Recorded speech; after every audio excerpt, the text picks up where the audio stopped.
lecturer and everyone. We are honored to be here today to cover Chapter 10 of The Village by the Sea. And I am Heng Liep, the first presenter, going to give you a quick summary of the main event that occurred in Chapter 10. Alright, let's get started. The approach of monsoon. Mr. Panvella had brought Harry to the Wally Sea Face to see the approach of monsoon. Later that week, monsoon made life in Bombay more difficult to survive. However, not all life in Bombay think it is bad at all. For the urchin of the city, they make some money in the pouring rain by pushing vehicle for the driver along the streets. And Henry and the other two boys that work at the kitchen went out and made some pocket money too. The city was washed clean with the dramatic drop of the temperature that made everyone feel like picnic. Everyone got holidays, but not Harry and the other two boys. They had to work because there were lots of customers came to get hot tea and milk in the restaurants. Sometimes the boys had to go out in the rain and run some errands for the customer, like buying cigarettes for them. Later on, Jagu noticed that Harry was ill, and he invited Harry to go along with him to his house. Jagu was the owner of the eating house, yet his house was in a slum. When his wife saw Harry, she began to curse and blaming her husband for brought Henry home while their life was already miserable. Jagu got upset, so he went out to the toddy shop to drink alcohol. The next day, while working, Harry overheard the radio announce that 10 fishing boats were lost at the sea in Alibarg. Harry got so worried about his friends and people he knew there. During the monsoon season, things are tough in Harry's hometown as well. However, Harry's family gotten better. His father had given up drinking. He looked after his wife and received some money from Leela, which she earned from the monthly post. When the girls came back to the village to buy some supplements, she saw a group of fishermen got into a boat and went for fishing. Benju shouted and warned them not to go to the sea in this storm, but they did not care and listened to him. The boat has been lost for 4 days. The search party organized by Navy and Coast Guard with the help of Benju set out to looking for the missing boats and fishermen. Search party rescued the fishermen who were still alive. Benju had done a great job in finding the fishermen. He said to the people that they need a boat like his to sail in the sea, and that was his proudest day in the village. After all the disaster that had happened in the village, Leela and her sister still pray, worried and hoped that Harry would come back home after the monsoon at Del Valle. This come to the end of the summary, and thanks everyone for listening. The next presenter is Sawannarat. He's gonna explain more about the main message of this chapter to you guys. Hello everyone, I'm Red, and this is task 2. In this part, I'll be talking about the 3 important messages in chapter 10, which can be useful in real-life situations. The first main message is showing an act of kindness to others. In the scene where Mr. Panvala and Harry were watching the approaching monsoon, Harry received a cone of puffed rice from Mr. Panvala. Harry was overjoyed by the man's action and happily ate the puffed rice because he finally gets to feel the sensation of being a kid for the first time in forever. This is because Harry spent most of his childhood acting and thinking like an adult, plowing the field to plant the seed and catching fish to provide for his family. Day after day, he had to deal with the family's financial problems with his sister Leela. As he eats the puffed rice with happiness, he felt like he was a lucky child who had been taken to a family outing. which is one of the feelings he had been longing for. This shows that being kind to others can help to ease up their problems that's been weighing them down, even for a moment. It may even give people the courage they need to deal with their problems in the future. The second message is showing consideration for others. Within the scene where Jagu's wife lashed out at her husband, it shows that Jagu did not pay much attention to his family. His wife felt like her husband does not understand the hard responsibility that she has been burdened with. She lashed out at Jagu because she was angry at him for not taking in any consideration that she has a lot to deal with already. Getting clean water, looking after their daughter who is ill, and doing the best she can to cook for her family. She has to deal with all these alone, especially during the monsoon. When Jagu invited Hari for a stayover, she snapped at him because she's furious at her husband because he did not consult her first about bringing guests over. She felt like her husband is only putting more chores on her plate. However, after being consulted by Hari, Jagu realizes that he has been neglecting his wife's effort. He immediately regrets saying all those rude things to his wife when she lashed out at him, and he's willing to pay more attention to her to know whether or not she's doing more than she can handle. Showing some consideration to others is very useful, especially to friends and family.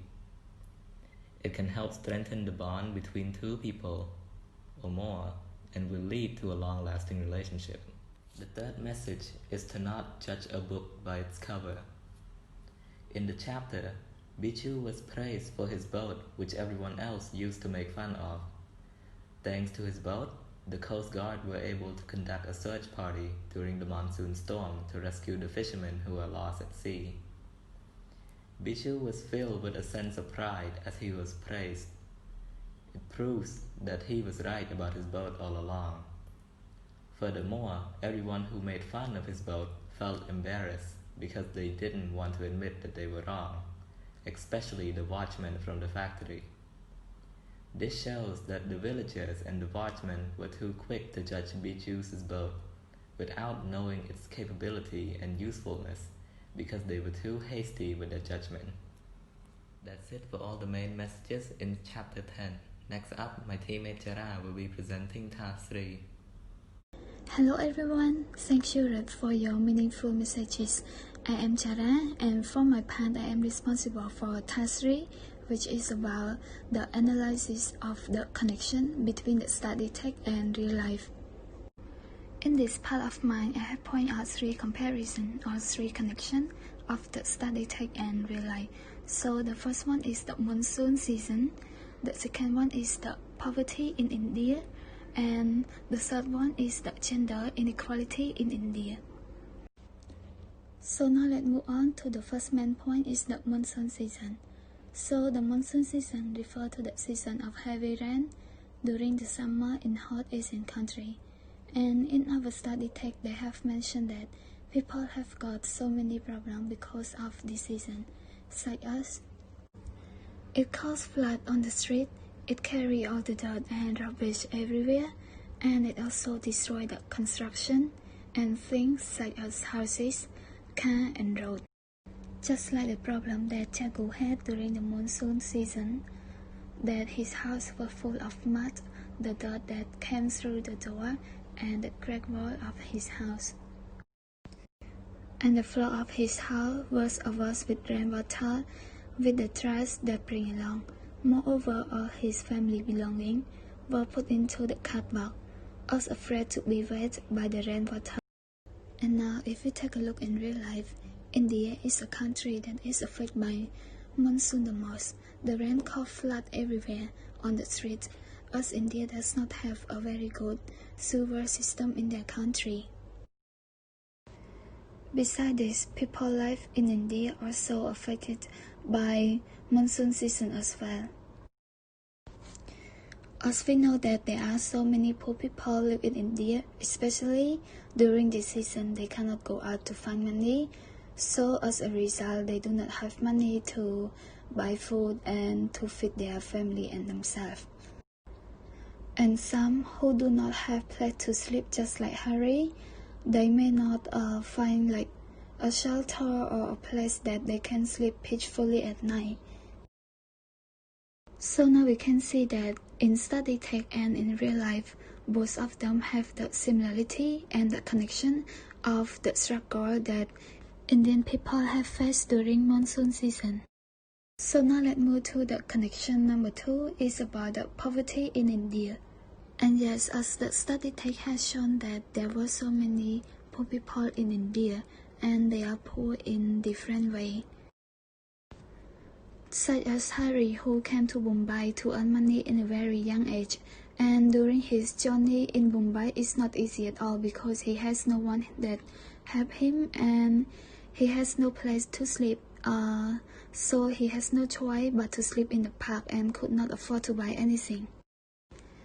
And the same as his sister, whose name Leela, she also worked at a very young age to support the family, and another 2 of his sisters also help with the work as well.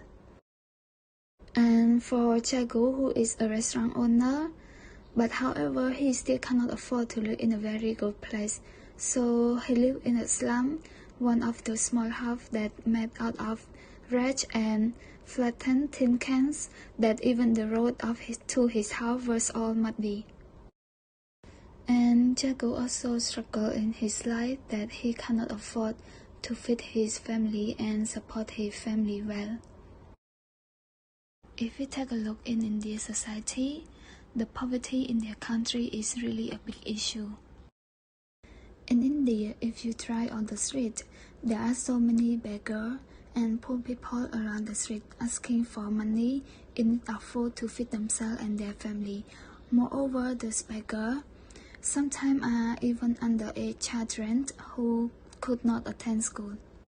And it also happened in reality that there are so many underage children who work just like Harry in order to get. Moreover, their living condition is not really different from the study text. Those poor people really do live in slum, which is so tiny and unhealthy. And those poor people are actually work very hard, but they still poor and their living condition is sometimes really unacceptable. As a result, in study text and real life have portrayed the poverty of people in India in similar way. So now moving on to the last one is about the gender inequality in India. In the study text, it has shown that men always go out for a drink when they want to, which is different from women.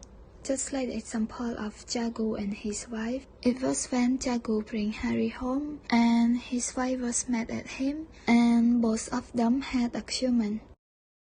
And then Jagu went out for a drink to release his stress. Meanwhile, for Jagu's wife, she could not go out and she need to stay home because she need to take care of the children. And women at that time were not able to go out at night.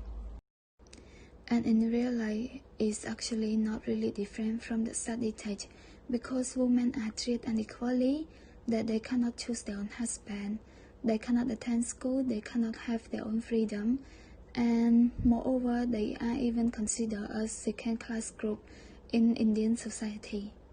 But for men in India, they always have their full freedom in doing anything they want, and they are treated really well, which is really different from women. So based on the connection in study text and in real life, we can say that women in India are still treated unequally in their society. In conclusion, in the chapter 10, it has portrayed us so many important stories in India, such as unbearable situation, life experience, and meaningful message that happen in both study text and real life. These are really useful for us because it helps us to understand and appreciate our life better.